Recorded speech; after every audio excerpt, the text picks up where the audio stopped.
Diqqat! O'zgidromet ertadan, ya'ni hafta boshidan qaysi hududlarda qor yog'ishini e'lon qildi.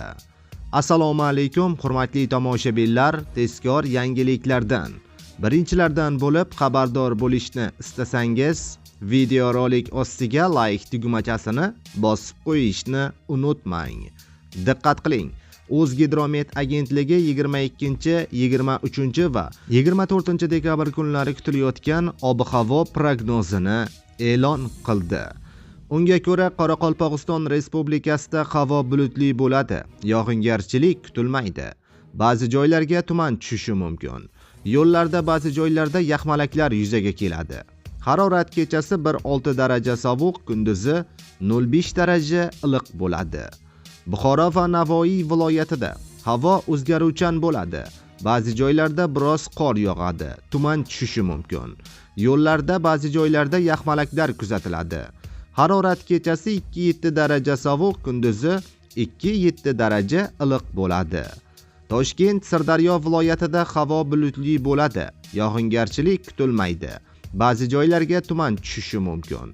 Yo'llarda ba'zi joylarda yaxmalaklar kuzatiladi. Havo harorati kechasi 2-7 daraja sovuq, kunduzi 0-5 daraja iliq bo'ladi.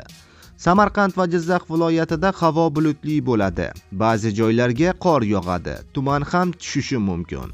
Harorat kechasi 2-7 daraja sovuq, kunduzi 0-5 daraja iliq bo'ladi. Qashqadaryo va Surxondaryo viloyatida havo bulutli bo'ladi. Ba'zi joylarda yomg'ir va qor yog'adi. Tuman ham tushish ehtimoli bor. Ba'zi joylarda yaxmalaklar kuzatiladi. Harorat kechasi 0-5 daraja sovuq, kunduzi 2-7 daraja iliq bo'ladi.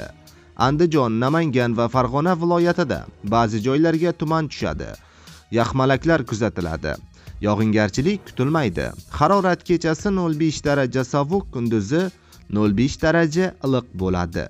Respublikaning tog'oldi va tog'li hududlarida vaqti bilan qor yog'adi. Ba'zi joylarda tuman ham tushishi mumkin. Yo'llarda yaxmalaklar kuzatiladi. Qor ko'chish xavfi ham bor tog'li hududlarda. Harorat kechasi 8-13 daraja sovuq, kunduzi 0-5 daraja sovuq bo'ladi, deyiladi xabarda.